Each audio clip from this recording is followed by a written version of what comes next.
to Sunday at Mike's. Glad to be here this evening. Whether you're watching this live tonight or you're going to watch this on the rewind, I want to let you know really it is deeply appreciated that you take the time to do so. It means a lot to this channel, of course, and we're growing. And without your support, that couldn't happen. So thank you for taking the time to watch. Yeah, this week, boy. I often talk about the best laid plans of mice and men often go astray. And this week is just a good example of that. I had in my mind, as you guys know, I've been discussing moving away from just a dedicated software based recording system using Studio One and moving over to the Tascam Deep, was that the 30, what is it, 32 C or something like that. Anyway, a Tascam recorder, hard disk recorder with faders and some internal processing. And I put in an order for that. The guy said, yeah, we'll get it in after Easter. Waited all this week and never heard a word from them. And then when I checked in, they said, well, there seems to be an issue. We don't have the 32. We only have the 24, which is, of course, not the one that I want. Meanwhile, my woes with Personas regarding the fact that I purchased their professional back in 2012 and been updating it, and recently I wasn't able to. I had to just bite the bullet and buy a Studio One again. So, yeah. Hey, Ben, welcome. So, yeah, just as soon as I think I'm out, they pull me right back in again. It's just another one of those things. And so I just told them, well, forget about the hard disk recorder for right now. It seems to be a lot more trouble than it's worth right now. Apparently, they're on back order. Tomon, also they're on back order there. So interestingly enough, hey, evening, welcome, ESL, welcome. And yeah, it just didn't work out. So yeah, I'm back to using Studio One. I purchased Studio One. And I'm going that route. I should have brought it up here tonight just to show it off. But in any case, we'll see if Personas will rectify. I just bought the artist edition. I didn't buy the full-on professional. There's not a big difference between those. But except for the mastering suite, and I don't, like I just don't know where I'm going to go with that at this moment. Hey, thank you for tuning in from Australia. Awesome.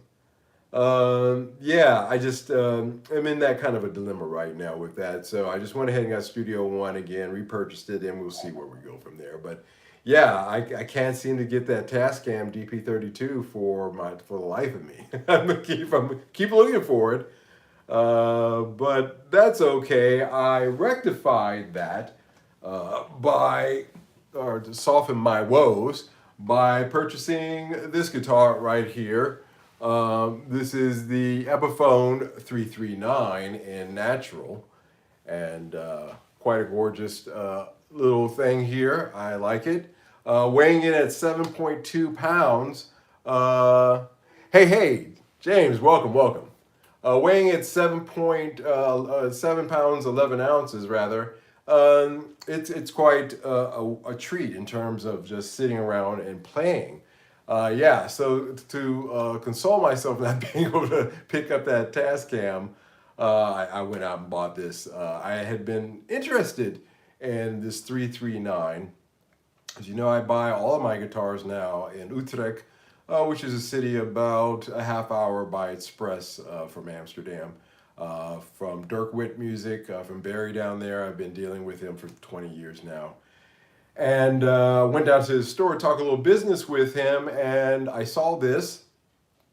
And after a few inquiries, I was able to get a pretty decent discount on it. And I said, hey, I'll take it home. And here it is. I wasn't on my radar. I honestly had no intentions on even looking at a 339. 339s first came about In 2007, Gibson developed these. There are some variants of this. There is, God, what is that? The Les Paul Midnight or something like that. That's very similar in style and design to this. I'm actually not sure, other than maybe well, they have a P90 version, so that may be the difference. But essentially, this 339 is a model that's proven itself in the Gibson iteration. This Epiphone iteration is not bad. I'm really surprised by this one. Barry's guitars are generally really good, but this one, out of the box, it had no issues. Usually you got to do these frets because they can get a little, especially up around here on Epiphones, they could use a little bit of work. Generally, it's been my experience. On this guitar, not at all. This guitar, a little fret polishing later on when I change the strings. I still have the factory strings on here. Or maybe Barry restrung this because there's obviously been a setup on this. And again, set up really well out of the box. Actually, just the way I like it. And no flaws cosmetically on this. No issues with bleeding of the binding. No problems with the fretboard. Yeah, it's a little light, but these are really, when they come from the factory like this, they're generally pretty light because they're dry. If you do a little bit of lemon oil conditioning, it'll darken it right up, and nobody would know the difference between that and even by playing after a while, you really wouldn't know the difference between this and Laurel. So yeah, or ebony or any of the other things that they use for fretboards. So yes, fretboard. So yeah, and the cool thing comes with a real set of Grover locking tuners on it. And interestingly enough, in the video that I released reviewing this, yeah, I like the Natural too. I was looking at the tag that came with this, and actually it's a lifetime warranty guarantee on these tuners once you register with them. I'm not into Grover tuners myself. I prefer Klusons. These things will add about 3 to 5 ounces weight to your guitar. Yeah, it's really nice. Nice finish on this one. Beauty. And that lets the natural grain show through on this. I haven't been able to take a look at this and really know how many pieces this is on the back. I'm sure it's at least 3, maybe 3 that I can count that this is made up on the back and the top. I really can't tell you. But anyway, with these slightly heavy, but if you replace these with Kluson tuners, these Grovers being about 3 or 5 ounces, like I said, heavier, that would bring this guitar down to, a pretty lightweight, around 7.5 or so. So if I do keep this one, that'd be the only change that I would make on this, is changing the tuners. But that's just a personal preference thing. That's just something that I kind of dig. Anyway, yeah, so, and in buying this Epiphone and holding it and playing it up against my 59, I really came to a couple of revelations regarding Epiphones, at least now. We all know of the early reputation of Epiphones. They're a little rough. And recently, with this Inspired by Gibson line, they're starting to showcase their skills a lot more. Guys, excuse me. Got something in my throat. And yeah, I really am impressed with the build qualities on these. But one thing that I did notice, when I went down to the store, down to Derek Witt, I got a chance to look at a lot of guitars. As always, I'm going to mill around the shop. I saw a recent 1959 Epiphone, one that was made, I think the date on it was 2022 of maybe December or so. They're still plopping those out, but the top on it was atrocious. It looked terrible. The earlier 59s, I got the first batch. Mine is dated of September of 2020. And the tops on those were really great. I've seen some, I think I have a great top, but I've seen some that were just, even better. But the tops that they're plowing out with these things now was pretty poor. I would be hard pressed if that was presented to me at $9.99 as opposed to the one that I have for $700 to really justify that, because it's supposed to have a AAA flame maple top on it, and that thing was as plain Jane. It looked really bad. So I was surprised by that. A little bit of an interesting thing. I gotta imagine that they're running out of AAA tops. I only buy Gibson Les Pauls, but my last time have been Epiphones. They're very well made, yes. It still is it's still, I got to strum it a little bit and hold in my hand. It was well made, but it just wasn't on par with the earlier models that they were putting out. And so that was the first revelation. The second one was in holding this 339 and having the Joe Bonamassa 335. And making that kind of comparison. And that's where you can see, a lot of people out there are of the mindset that, these expensive Epiphones, the ones that are creeping up there at 13, 14, 1500 eventually, are overpriced, and there's no real value there between, say, just a standard 50s regular Epiphone. That's not true at all. You can feel, I think that they put their top guys, like that 335, the Joe Bonamassa, I think they put, that thing is flawless. This guitar has, like I said, a small little issue with the F-hole on the top side. The F-holes on the 335, the Joe Bonamassa, were flawless. This one has a little bit of a chip in it. You wouldn't see it unless you were looking down at it, and it's, and that was the only flaw on this one. So this one was a pretty good example of, flawless 339 that you can get from them, just out of their regular run stuff, so to speak. But it is a noticeable difference when you hold that 335, you feel that neck, and just the gravitas of it. It is a different animal from this 339, and as well as the standard 335 inspired by. They're not the same thing at all. Even when I hold the 1959, and if you guys haven't seen today, I released a video comparing the 339 and my Les Paul 59. Even with the difference between the $499, $339, and the, unfortunately now $999 Les Paul, you can feel a difference between those two guitars as well in terms of quality. It's just something to it. It's just like the difference that I could feel between my standard 60s Gibson and that 59, but it wasn't, in terms of what I was getting, again, as you guys know, I sold the Gibson, I kept the Epiphone. But there was that feel difference. You could feel a little bit of, it's what I call gravitas to it. Just a little something, a little extra, that when you hold it, you can tell it is a superior instrument.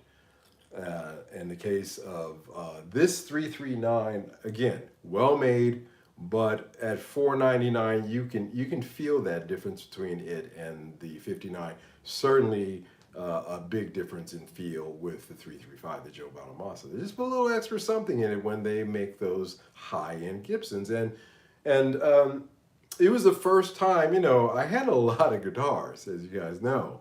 A lot come through here, and well, not as many as some cats, like my good friend Guitarista. But we do have a pretty good shifting of interesting things coming through here. And the things that I've touched and played in all the stores I've been to, It was the first time that I quantitatively could say I could feel a difference in qualities of Epiphones. I could feel the tier differences there.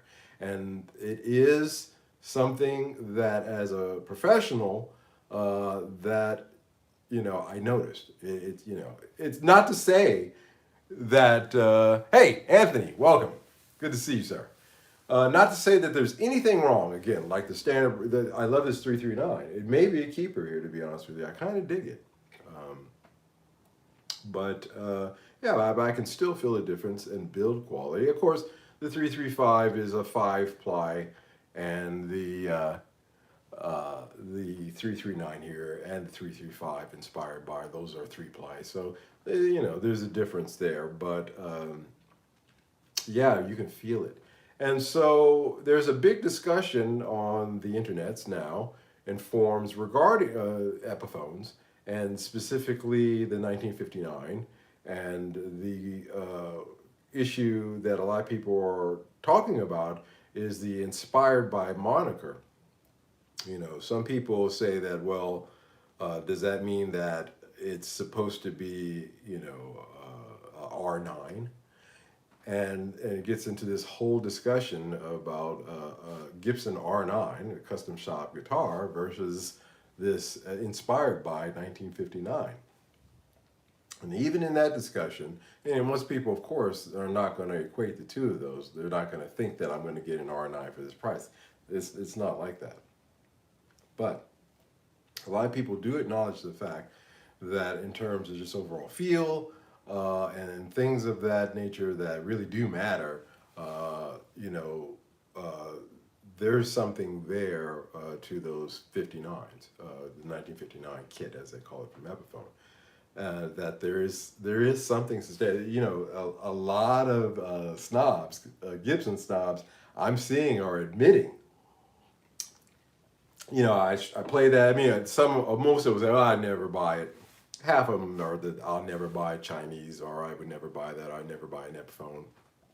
But they all begrudgingly, the majority of them begrudgingly admit that it is a great guitar, the way that it's built. So it was a revelation to me. It was something that I found very, very informative, to be able to hold these guitars and just feel that difference. I'm kind of weird. I prefer poly to nitro, and I don't want fret nibs on my necks. When it comes time to, if you ever have to do a refret, that's going to be extra money if you want the nibs replaced, and it never does come out right. And also, sometimes nibs, your string can get caught between them if they're not done well. And this guitar, in terms of the way that it looks, it has preserved that finish.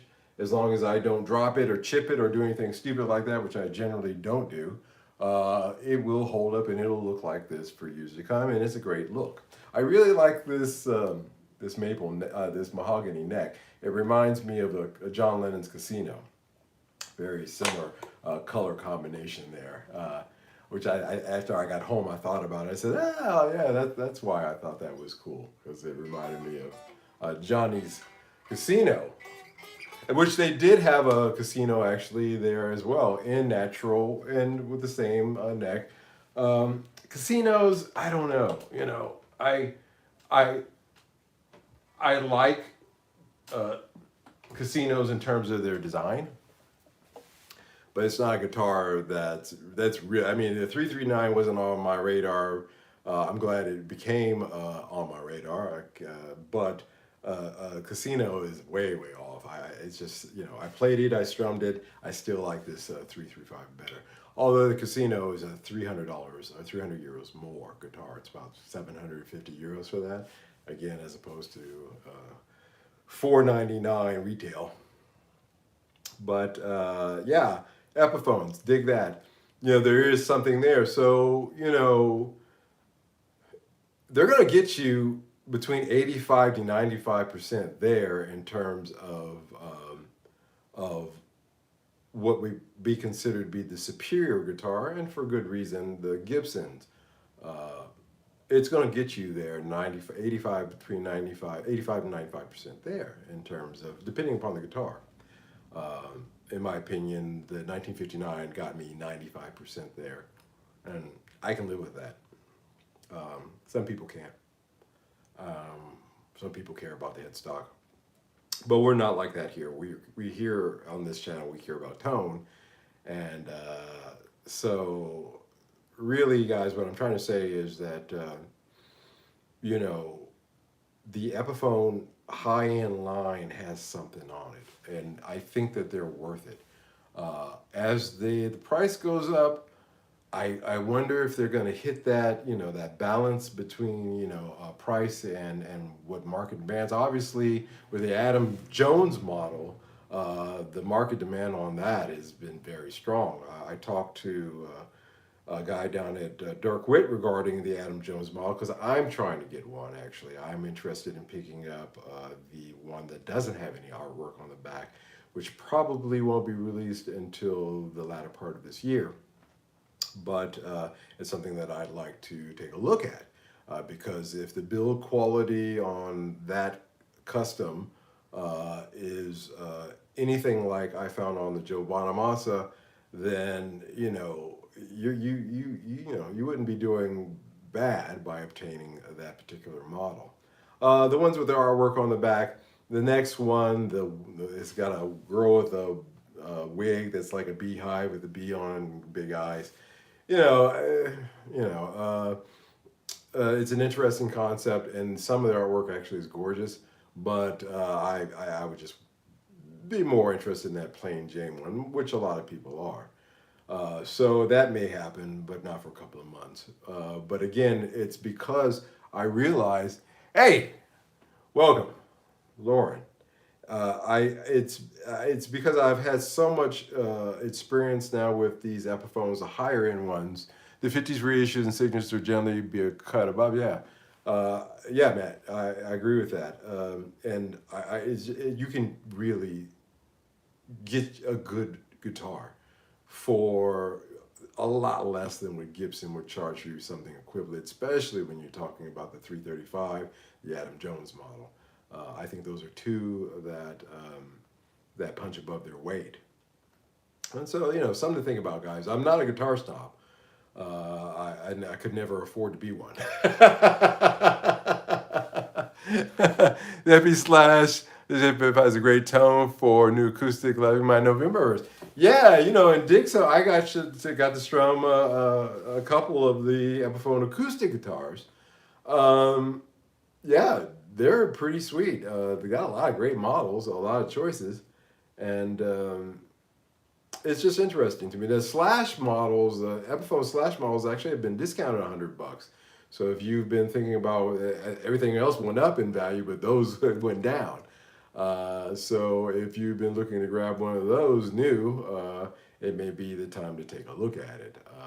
Those are, fairly, I like the color. They're, the necks on them. It's the 50 standard with a better paint job, in my opinion, and it may be something to take a look at if you're interested in getting, a modestly priced Les Paul. As opposed to the 50s and 60s. I still am not a fan. I know they're great guitars, and I know a lot of you guys own them. Again, my only peeve with those 50s and 60s Epiphones inspired by is the back veneer. I can't get past that veneer, whereas on the 59, of course, it doesn't have that. It's kept natural. And so that's a small thing, but it doesn't diminish from the greatness of those guitars. How many pedals is too many, especially if you like playing just through your ramp? Yeah, let's get to that. So why that subject? As you guys know, I finally got to a point where I feel as though my recording pedal board is done. I think that I've got it to the point where everything in here works, sounds, and performs, and gives me a tone that I hear in my head. As you know, I was struggling with finding a overdrive that I liked. Hey, welcome. And this ampless pedal board that I use for recording.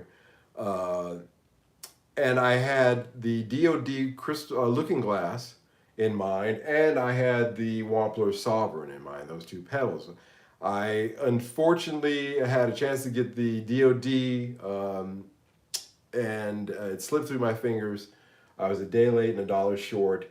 So I did end up getting a good deal on this Wampler Sovereign, and I like it. Oh, thank you. I appreciate it. It only took 10 years to get the pedal board together. I'm not exaggerating. Go back to my earlier videos on this channel when I was in my home studio in Singapore. And just how many pedals that I was going through at that time trying to figure it out, because to me it was a relatively new concept to have an ampless pedal board. Until you see it or experience it or hear about it, it's just something that doesn't click in your head. You think pedal, amp, boom. You don't think this pedal board can operate without this amp. And so, yeah, I got to this point, but I did pull the trigger today on a DoD looking glass. I found one at a fantastic price. So that'll be in the mail tomorrow. But I started thinking to myself, okay, Michael, you did want to shoot those two out, so I'll grant you that. And as you guys know, if it's this Wampler is so much of a keeper. Even if the DoD looking glass turns out to kill it, which I don't know how it can, because this Wampler Sovereign really is all you need in terms of an overdrive. Whether you're doing ampless pedal board like this or working with an amp, where you want to give a little bit more your clean channel and then give your boost a little bit more depth to it, this thing is fantastic for that. But the looking glass, I will try them both out and see which one I like. If the looking glass is not as strong, it's going to go right back out again.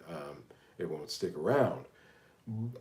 Because, again, it's getting back to my philosophy that I don't want to have too many pedals just sitting around gathering dust. The ones that you see here, these are ones that I have deemed worthy of holding on to. And they have their place. For example, like this one right here, my American made in LA clone, and it's absolutely fantastic. Overdrive pedal, it's just not what I want. It doesn't do, this is a one-trick pony. The Sovereign, it covers a lot of ground, a lot of different kinds of drives, from light to heavy. I max out about a dozen pedals. Yeah, and that's another way of looking at it. It's just like guys with guitars. They're like, okay, I've got 6 guitars, and that means that I want a new one, so one of these are going to have to go. And I've been thinking that way in terms of my pedals as well. As you guys know, I had a crazy pedal collection at one point where I could have done the thing here behind me where you just saw 2 racks of just pedals, and I've traded them in. I've sold them outright. I've gotten rid of a lot of it, and I couldn't be happier. And I really think that, how many pedals is too many pedals? The answer to that is how many pedals, if any at all, because you may not need any, do you need in order to make what you're trying to do work? And try not to exceed that. Don't go beyond that. Of course, we're all human. We want to try something new. I want to try this looking glass, even though I'm completely happy with the Sovereign. It was the looking glass that I was originally looking at. So I'm going to give it a shot. Nothing wrong with that. But then again, like I said, if that one doesn't work out, then it's going to get moved on. However, if it proves to be superior to the Wampler, the little caveat to that is that the Wampler will go up here on the shelf. It's something I'll keep because I really like it, and the looking glass will take its place. The obverse on that is not true, because I do like the Sovereign. Hey there, what do you think about the Mahler's replace a pedal board? Well, and that's another thing. So now that I'm done with this pedal board, I want to retire my Laney. My Laney is in the next room in the living room. When you see my normal content, that's usually where I shoot. I shoot on my milk bench with my Laney, because that's where it sits. I plug in and I can sit there on my sofa and I can noodle with a Laney just across the room. And it's just really great. However, when I really want to kick in or do something, you can't do that. Even with the attenuator built into that amp, it's just not happening. So I don't like modeling pedals to dominate my board because, again, you're just going to say, if you buy a Helix or Stomp or any of the other ones out there, a Line 6, whatever, your budget allows for, you're just going to sound, I mean, you're really, it's a sound that you're going to sound like everybody else. And your main goal as a musician still is to find your own tone. And I am not convinced yet that that can be achieved with modelers, unless you're, modeling the pedals that you already own and making it more convenient, like the Stomp can do that to gig with. So you don't have to take all your pedals with you. It's all modeled within that thing. But still, that's based upon a set of pedals that are there to make your tone. Now, again, you may not need it. One thing I like about my Laney, even though it's a 1x12, I don't need any pedals with it. I don't play pedals with it. I plug straight into it. So I'm not saying that pedals are absolutely a necessity either for you. It really depends upon your situation. Maybe your situation calls for a modeler being a better idea, and that's where I'm starting to gravitate towards now. Now that I've got my own recording one set, a modeler is okay for me if I can put it on the floor, put on a good set of headphones, have my guitar, and have my little board in front of me. That's something that works for me a lot better, and that's where a modeler would work for me. And I have been looking at a few. The Iridium, as you guys know, is something that I'm interested in. The AC30 is something that I'm interested in. The Dream 65 is another one that I'm interested in. And what I'll do is that's when maybe this will come off the deck and go onto that board as my overdrive coming out of one of those. And this wah-wah pedal on the floor, I was thinking as well. This is a small little thing that I'd like to do. And I was thinking about the Mooer. Well, if I get those, I don't need the Mooer. But if I were to build it modular like this one again, then I would get the Mooer radar as my output. So you see, there's a lot of flexibility. There's a lot of different ways you can go. It really comes down to you. But I still strongly believe, we all know that the tone is in your fingers. It's in your hands. You can take Keith Richards' guitar and play Satisfaction on it, and I guarantee you'll sound like you playing Keith Richards' guitar doing Satisfaction. We propose you suggest to get a warm bluesy tone. Well, this Tone City, which was kindly given to me by Mickey Newman here on the channel, it was done to achieve that kind of tone, that warm bluesy tone. So and it's a awfully it's inexpensive pedal. You can get this thing for $30-$40 shipped, and this by itself will get you there. It's designed to do a warm bluesy tone. There are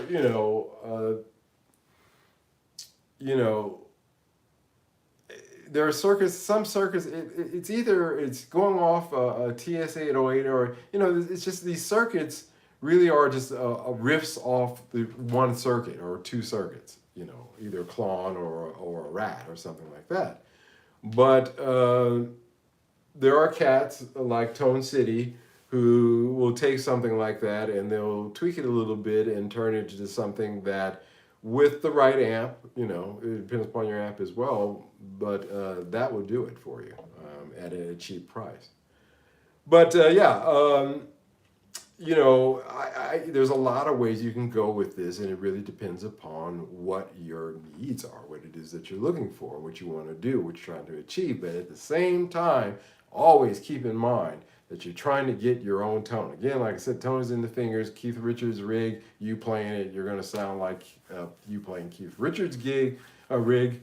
and that's either going to be good or bad, depending upon how good or bad of a player you are. You're welcome, Doc. No problem. Yeah, the Tone City. Again, if you didn't catch that, Tone City and the Heat. This is the quintessential warm bluesy overdrive pedal that you want to look at. And again, like I said, my gosh, can't beat that price. So you're always trying to seek your own tone. Why did it take me so many years to put this pedal board together? Because I had a tone in my head, and first I had to realize that that tone started with humbuckers, and then that through a Fender amp I discovered, and then going through that chain, how you would make that work and translate that into an ampless board, and that's what I have here. I have essentially set up, this is a Fender twin with a lot of bells and whistles to it, but it sounds, you know, like humbuckers going through a Fender twin. You know, it's got a great tone to it, and that's essentially, and then my own playing and the way that I make that sound is where I got to, and I wouldn't change this board. Prince, speaking of pedals, do you know that Prince changed guitars quite a bit? Started out on a Gibson L6. He had his Mad Cat. He's had Les Pauls. He's played a lot of different guitars, but he never changed his pedal board, with one exception. And I'm talking about through the span of his lifetime. He never changed his pedal board. He kept the same pedals, with the exception of changing in the early '90s from a Boss overdrive to a Boss super overdrive. From a Boss distortion to a Boss super distortion. And that was the only change. That's because he was going for a higher gain sound as opposed to what he was doing previously. And that's a lesson there, because he found his sound. There's a famous story of when the early modelers were coming out. These were things that were rack mounted, and you had to hit buttons in order to change sounds. And Prince said, where am I supposed to change sounds? Where's the stomp box? Where is this supposed to be controlled? And they said, oh, well, you can program it depending upon the song you're going to do into this thing, and he threw him out of the studio because he liked to change things on the fly, depending upon his whims and how he wanted to color and what he wanted to do. And it was different every night, sometimes with him. And he achieved that by knowing his pedal board and having a very intimate relationship with it. I feel that this is a brand new pedal board to me. I'm still learning it. At this advanced the stage of the game for me, it's still something new for me to learn and tweak with, and I discover something new or a new tone out of it every day that and depending upon guitars as well. I like the way this 339 sounds through this. Slightly better than the 59, it's funny. Same pickups, by the way. Identical pickups. As you know, I got rid of those burst buckers, and I put in a set of the Epiphone Classic Pros. And the same thing that's in this guitar over here. Same pickups, because of the design, a slightly more mid-range tone out of this guitar that actually I like. It's one of the things that, kind of make me like this one. But again, like I said, that's because I'm used to I know the tone, how it sounds. I'm not changing up every night. And when I put something through it, it lets me know, where I'm at, if it's something that works for me or not. So yeah, that's my thoughts on how many pedals are too many. I'm of the philosophy that, keep it to a number, that if there's some you keep in rotation, fine. If it's not in your regular rotation, it's sitting around, then it needs to get traded in for something else that you need around this. Not necessarily another pedal. That'd be kind of self-defeating, but something around the studio else that you need, cables, mics, things like that, So that's my thoughts on pedals. Really, smash the like button. Hey, Maddie, thanks for reminding everybody. I see 13 people out there and 7 likes. There's something wrong with the math there. We need to hit those likes. Hit those likes, guys. Hit it up. Thank you so much. I appreciate it. Maddie, thank you for calling that out. Yeah, that's my thoughts on pedals. And again, the reason I like my Laney, even though it's not really, it's a $500 amp at the end of the day. Even yeah, it's been souped up on the inside, but it's a $400 $500 amp. That's it. But my gosh, and PCB, it's not even hand wired. But my gosh, it really works for me. But I am retiring it because there are so many options now for you for recording and rehearsing. If you're living in an apartment or you're living in a house, and again, like I said, you got the wife, you got the kids, whatever situation you got, the cats, the dogs, the hamsters, whatever, and they don't like to hear your Marshall at 10 at 2 o'clock in the morning. Yeah, an ampless pedal board or something that along those lines is a modeler is probably the way to go. And I've been playing don't get me wrong, I use modelers. I use early modelers. I use the 606. Who is that? Who puts out the 606? Anyway, it's an old gray looking pedal. Was that DOD 606? Maybe. And I recorded my first album using that. That was, rough, earlier thing, but it had some great tones out of it. And particularly listen to my guitar solo on the Sower.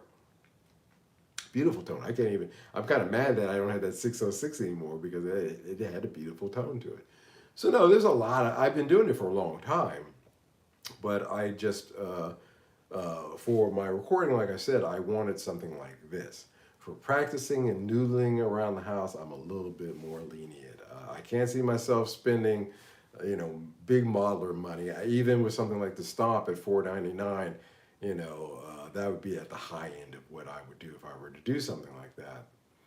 But yeah, that's my next build is putting together a practice board, moving the Laney out of that room, bringing it in here to the studio room, and because there's some things that I want to do here with it.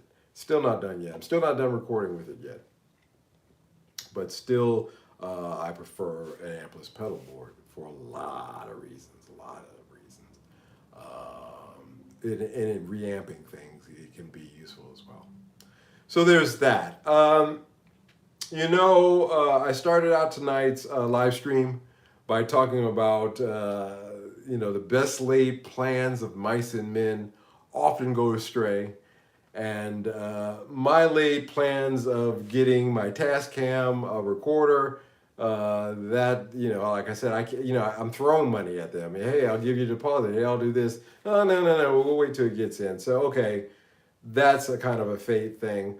The interviews that I'm doing with Uncle Carlton have hit a bump in the road too. My Uncle Carlton is 83 years old. And so we started this series of doing interviews with him. By the way, my Uncle Carlton is a Hall of Famer, Memphis Blues Hall of Famer. Played for Fats Domino. He's played for a lot of cats, not just Fats, but most famously known for him. But we did a part 2 of the interview, and I could tell then that he was under the weather, and he wasn't very happy about it, and so that's the reason I didn't put it out. We scrapped that one, and he actually asked me if we could wait a couple of weeks. He's apparently suffering from bad hay fever this year, and the medicine that the doctor is prescribed for him is making him drowsy. So, my Uncle Carlton can sleep. he's like I used to be, where, I got so domesticated, even though I hardly have to be, for work reasons. But he can sleep. He'll sleep all day, and then he'll be up all night. But, yeah, he's a little bit under the weather. So I'm actually going to put that on the back burner, much like my Tascam DP32. Those are two things that I had talked about that were coming up here that I'm going to have to put on the back burner. We'll get to Uncle Carlton in a couple of weeks as soon as he's starting to feel a little bit better, so don't think that that's not going to happen. I really want him to get into some of the artists that he's met. You guys would be really shocked by the guitarists that he's bumped into. I mean, from the Allman Brothers, Chuck Berry, Clapton, all these cats that he's hung around with. So, in any case, yeah, so wish him well that he recovers from this. I certainly do. And we will get back to that. We'll get back to that shortly. So yeah, just a little bit of a public announcement of what's going on with the Uncle Carlton interview. I know a lot of you guys are waiting for it, and I am too, because like I said, his stories are fantastic. They're something to hear. It was actually me sitting down and talking to him on the phone one day, and he started going through this. I said, you know what, we need to get this on film. We need to get this out there so that's preserved. And he was more than happy to do it. Let's just get him a little bit better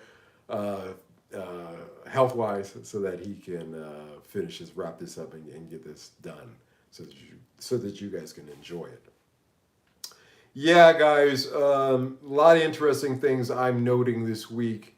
One last thing that I'll talk about tonight that I will bring up, and I'm so thankful for all 15 of you guys out there who are watching live right now. Thank you so much for taking the time to watch and to hanging out down the street. Same old thing we did last week, God willing. I want to thank you guys for showing up every Sunday like this. It means a lot to me.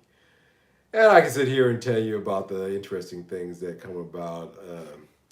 You know, man, I've touched, I'm going to make this the last subject. I didn't put it in my description because I feel as though I touch upon it too much. And I feel like you guys might get kind of tired of hearing about it. But here we go again. Anyway, I just want my observations about sales of instruments out there right now.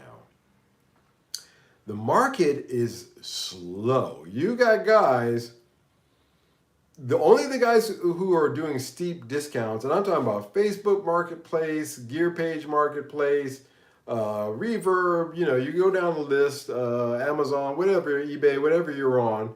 The only things that are moving these days, guitar and a lot of other equipment-wise, are the stuff that are heavily discounted. Everybody else, even the ones who thought that they put theirs up for a fair price, are starting to comment on the forums that it's just not moving. And I find, again, it's just interesting that it's that avalanche that I've been talking about for over a year now, and now that it's here, where you got all this new gear coming into the used gear coming in, people are selling it for different reasons. Most of them a lot of it financial, of course, because things are tightening up. At the same time, when things are tightening up financially, it's not a good position to be in. And this week, you could feel it, accelerating, especially in the conversations. Like I said, I read the Gear Page, my Les Paul forum, a couple of forums I read, and I just, Epiphone forum, I just kind of get a pulse for what people out there are thinking. And it is the general consensus that, things are not selling. Now, you got the one or two guys that come out and say, oh, well, mine sold just fine, But that is the exception and not the norm now. And where is this heading? I don't know. I find it alarming, at the very least, because, it is a buyer's market, but there's just not, the amount of buyers doesn't equate to the amount of sellers. And I think that you're going, again, like I said, I'm a buyer, actually. I put some cash on the side that's been sidelined. That's specifically for me to buy cool stuff for this channel to show off. But even I'm not buying right now. And why is that? Because I know that these discounts will get steeper. Even the Gibson demo shop over here in Netherlands, if you guys aren't aware, Gibson has a demo shop where they take all their demo and factory showroom kind of things that have scratches and little, some of them more than others, issues. They were selling theirs at full price when they first came out. They put a price down. This is $24.99. This is $21.99. You know, for different models, acoustics and electrics. Uh, Even they recently have started to discount, mark down 200, mark down 300, mark down 400, because it's just not moving. You know, Trogley can only buy so many guitars. So he's not going to help support that market too much in of himself. I'm kidding, but I'm not really. It seems like the only cats that are buying instruments are YouTubers showing off these instruments to cats that just aren't going to buy it, and that's kind of funny to me. That also kind of tips into YouTube channels and how they're suffering. You know, everybody's taking a hit, and things are slowing down. And you know, the guys who are showing off the higher end stuff are starting to say, well, we're not getting a lot of eyeballs on this. It's the cats that are talking about reducing down or budget stuff that are actually doing better on YouTube these days. That's my, I don't have any hard data that I like to usually have when I make statements like that, but that, I bet you that is the consensus that would prove to be more accurate than not. So yeah, there's that. So it's you know, I'm perfectly happy with the zone that I'm in. You know, I'm not a guitar snob, but I'm not in the market for a Gibson anything. I'm just not. Hey, greetings. I am a computer. Thank you. Glad you showed up. Welcome to the party. I'm not a buyer of a Gibson guitar, any model at this point. Especially, like I said, with that Adam Jones model, and if they hold to what they say and they come out with that with no artwork on the back, the build quality on that, what you're getting, and even the way that it's constructed, really using 70 specs, I mean, down to a T. You know, that would be the one that I would aspire for in terms of a Les Paul, and not a Gibson anything. There was a complaint about the Adam Jones, the Greenie models and the Adam Jones models from Gibson, their versions of it being nothing more than standards with out of phase pickups, and that's it. And they were charging a premium for those. Dig that. And they weren't customs either. So, you know, I'm not in the market for Gibson anything, but apparently a lot of cats out there aren't in the market at all for anything. And I'm good. Again, these things I buy, I show them off because a little bit of money that I make from YouTube, I can sell them usually at a slight loss, but the YouTube money balances that out and I can buy something else. So that's how this racket over here works. Just a peek behind the scenes of how I do it here. But for the things that I want, of course, I do have money on the side lines, and but I'm not a buyer now. I'm waiting because I really feel that the discounts have just started. Just started. I wouldn't be surprised going towards the end of this year if you could get secondhand Les Paul standards for $1,600, you know, on it, you know, on the average. I think you're going to start seeing that kind of steep discounts. Not in the retail stores, but private sellers. The retail stores, I don't. Again, they're kind of in a screwed position because their margins are taking a hit, and with the guitar companies raising their cost on those instruments, that's playing even more into hard times for the retailers, especially the mom and pop ones, small ones. So yeah, it's just a perfect storm of an avalanche, as I've referred to it, of bad tidings. So, but then the kick side of that is because of inflation and because of corporate malfeasance and greed, things aren't getting cheaper. something that there is no guarantee that by the end of this year that Adam Jones is going to be going for the, what is it, $13.99 that it's going, $12.99 that it's going for. It could well be $100 more. Yeah, people are going to want to eat, buy a loaf of bread and a couple of dozen eggs. Yeah, Ben, dig that. Check out the price of eggs around you. In the UK, I have good friends that lived in the UK. She told me that when she goes shopping, and I lived in the UK for 5 years, as you guys know, 3 years. I keep saying 5 for Singapore, 3 for UK. And the supermarkets, when I at that time, were always pretty stocked. Now, a good friend of mine tells me that when she doesn't plan anything, she goes to the store to see what they got. And that's scary in itself. You know, we're talking about food. Let's put the guitar and pedal thing aside and get to real life.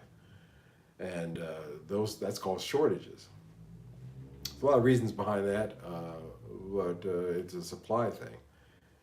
And so, yeah, dig that. You know, I'm being very mindful of every dime. And again, like I said, even though I am a buyer for a number of reasons of guitars, new or used, I'm still approaching it with the mindset that I can wait this out a little bit longer. There's guys that I've made offers on guitars. I wasn't lowballing them. I was taking into account, you know, a couple of things, and especially some of the Epiphones over in Japan. There's a guy I've been trying to deal with and get elitist model and one of the Orville by Gibson models. And he's selling his that he has two good examples at a retail price that doesn't really reflect really what, you know, the value of those are. It's high. And so I said, hey, I'm going to make this offer to you. I know you're going to feel like I'm lowballing you. I'm not. I'm just saying that this is my offer. You don't have to accept it. If anytime in the future, if you feel as though you want to discuss this, you know, get back to me. And he did. He said, yeah, would you do this? And I said, no, I'm holding firm to that. And I don't, and you know, he's like, well, I can't do that. I said, well, okay, maybe you will, maybe you won't. We'll see. I take the Rick from Pawn Stars approach. You guys ever watch Pawn Stars? Man, I used to binge on that on Pawn Stars when I lived in Japan back in 2000. When I moved back to Japan after the UK and a little short time in LA, I binge watched that. And I just observed Rick and how he dealt with customers.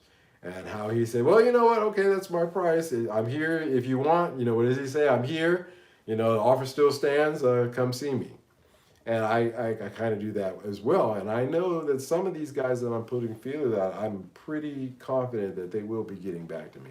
Maybe not quite as low to the price that I put forth, but they'll be a lot closer to it the next time they reach out.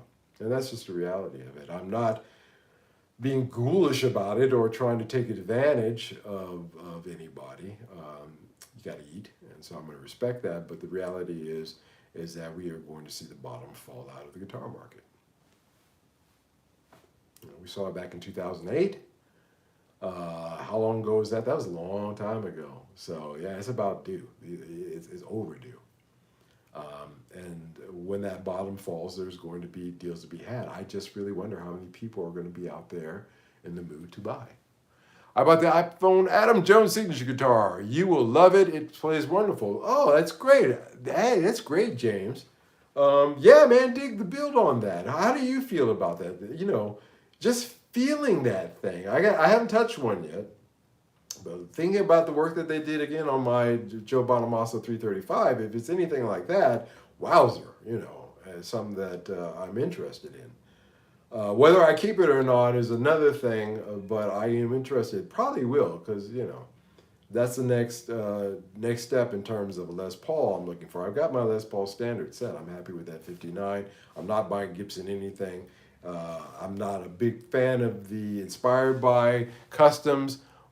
Yeah, I bet it is. But I am pretty dang well interested in that Adam Jones and the way that they built it. So there's that. So Yeah, but I just really wonder, guys, how many buyers there really is going to be out there going forward. I just don't think. Again, you know, something to think about, something to chew upon and consider. I just think we're going to see the bottom fall out in this market. So if you are, oh, excuse me, my cat wants to go out. Go on, go. Sorry about that, guys. Again, my cat highway going here. If you're in the market to buy, hold off a little bit longer. You know, keep your powder dry, hold it off to the side, give it another 3 or 4 months, and even some of you guys are gonna be like, doggone, that's that cheap now. Yeah, that's gonna be the reality of it. But you gotta take care of feeding mouths and keeping a roof over the head first. That's a priority over anything else. That's why the I'm good. I'm good as it stands.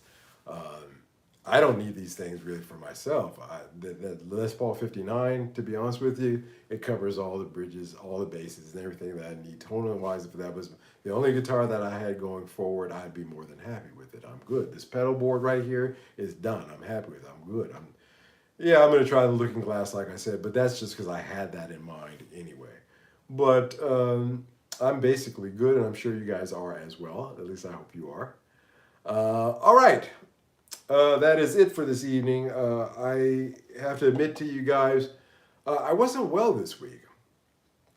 This health thing that's been bothering, I've in full, clarity, or what do they call it, disclosure. I have to say that this health thing, that, by the way, they can't figure out what it is really a drag.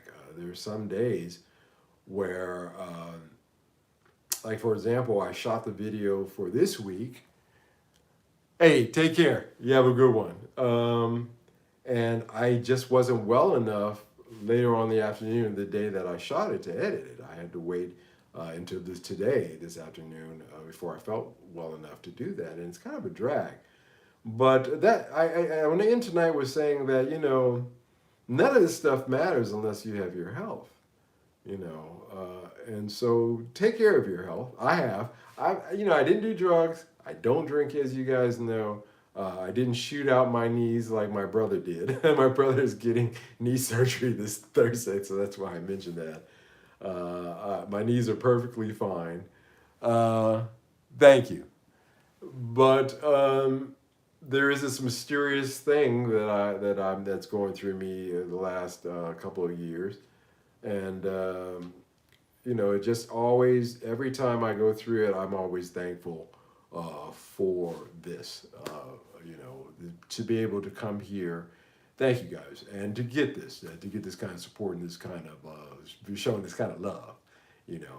It's really a good feeling, but it's the most important thing. It's more important than this Epiphone or that Gibson or this pedal or that amp. Really, the dead don't rock and roll. So none of that stuff matters. But while we're alive and still let's keep our health good, keep our health good. Let's be thankful. So let's go forward this week, being thankful for what we have, and playing that forward. If there's an opportunity where you can show a little something to somebody else, do that. And I think that your heart will be healthy, certainly your soul and your spirit.